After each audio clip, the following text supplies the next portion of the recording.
G'day guys, welcome back. Well, today's purpose of the video is to show you guys how to adjust the tow on these particular buggies, whether it be the WLToys 144001 or this XLF F16 that I've got here. Mainly today is going to be showing you this particular model because my 144001 I've already adjusted the tow, and on that one I didn't really have to touch the camber that much. But the main reason also why I'm making this video is because I need to do it on this particular vehicle. Okay, I'm not just doing this just for, you know, pulling it out of whack and then actually to make a video out of it. I actually have to do it anyway, so I thought I'll document it as I do it. So when I reviewed this the other day at the basketball court, if you've seen that video, at the start of the video I said, okay, I'm going to trim it out, you know, it needs a bit of adjustment, which is what I did. I didn't really take notice, you know, when I trim up vehicles, I sometimes look at the dial here, but I mainly do it by eye, so to see if the car's going to the right or the left, and then you just, you know, trim it accordingly. Like most people will probably do it that way, but that's what I did that particular day when I took this for its maiden, you know, drive test, and that's what I did, and it was running pretty good. Also on the speed test, I've done the 2S speed run, and I noticed that it was sort of a little bit hard to keep straight, and I didn't really realize that until last night, like late in the afternoon. I basically looked at the dial, and it was out of whack, like to the right here a bit. These little you know, the bit of red paint is what I've put on there mainly for the purpose of this video, so you can see it easily.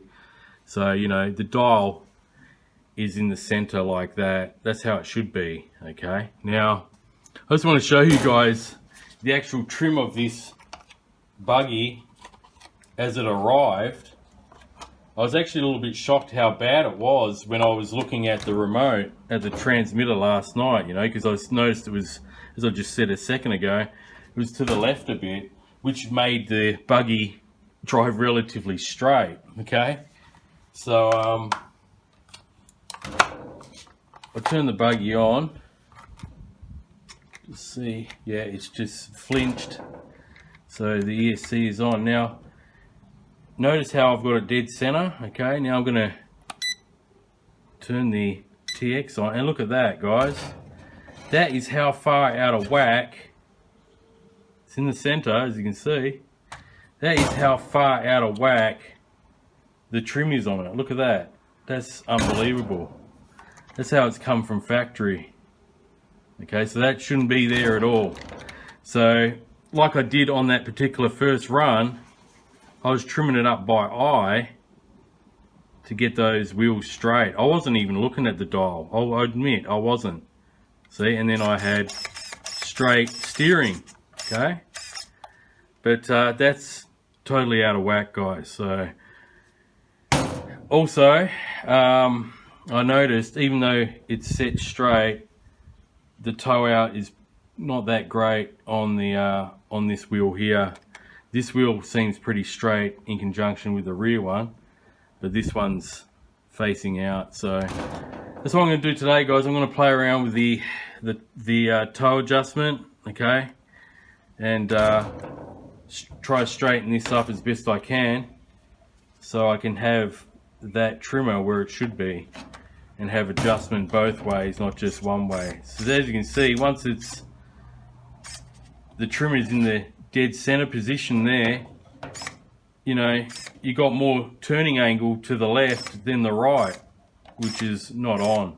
Okay, that's what I'm going to do, guys. You just need basic tools. I'm going to use this really thin screwdriver here to poke into the turnbuckle hole, just like that, so I can spin it around, and I'm just going to adjust it till it's perfect. Alright, so that's what I'm going to do now. Alright guys, well, I just want to inform you of a little hurdle I've already encountered.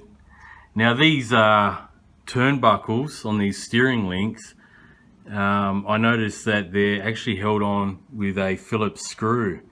Now on the WLToys model, they pop off rather easily. You know, you could use a small pair of pointy nose pliers and you pop them off, but this one, this XLF model, has a screw there, and as you can see on this side it's inverted, so it's from the bottom position also. Let me just try to, there it is there.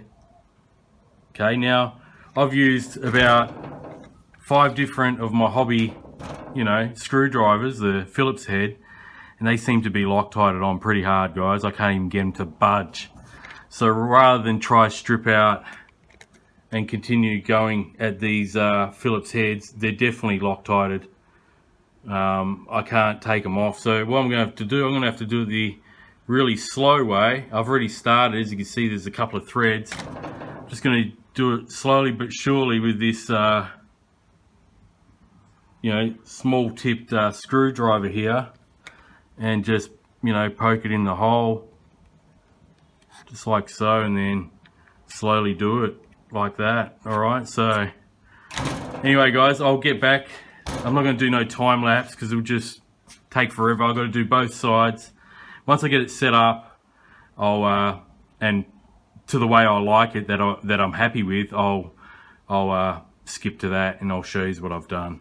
How many screw threads out that I had to turn it. Alright, turn the thread. So alright guys, well I've gone ahead and adjusted those turnbuckles. So as you can see, the wheels are pretty straight. I've just done it by eye, bit by bit.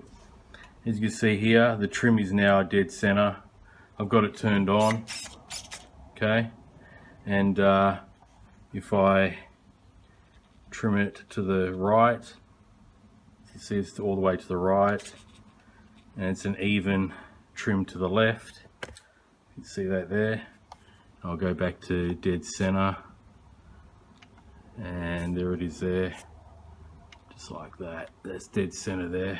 All right, so that's it basically. Now when you turn the threads for these turnbuckles, as you can see, there's quite a bit of thread on both sides of that turnbuckle there. When you do this side, you go downwards, so away from you like that, and on this side you have to bring it up this way towards you. Okay, so a little bit of thread on that side and a bit more thread on the left hand side, which is the car's facing me, so it's on the right hand side here. So there you go guys. Just if yours is out of whack a bit like mine was, just bit by bit have the power on like I did, so the servo is active, and then just yeah, just turn those turnbuckles on this side, go away from you, so down that way, and bring the other side upwards towards you. If you got the car, I had the car facing me like this, so that's how you adjust the turnbuckles. To adjust your toe, I didn't really touch the camber at all, so you didn't really need doing. The wheels are flat to the ground. I'm pretty happy with that. So yeah guys, that's how you do it. That's how I had to do it anyway. I just thought I'll document it, just in case you end up with one of these vehicles, or even the WLToys version, you know, out the box, and it's a little bit out of whack, which I experienced when I first ran this buggy. Okay, but like I said before at the start of the video, I didn't even take notice of where the dial was, like, you know, that particular day. I was just doing it by eye, and I adjusted it to suit that particular day and just ran the buggy. It wasn't until yesterday that I turned it on and I saw, gee, that's way out of whack. All right, so anyway guys, thanks for watching. If this helped you, give it a thumbs up. If you're new to the channel, feel free to subscribe, and as always, feel free to comment below. Till next time, happy RCing and enjoy the hobby. Bye for now.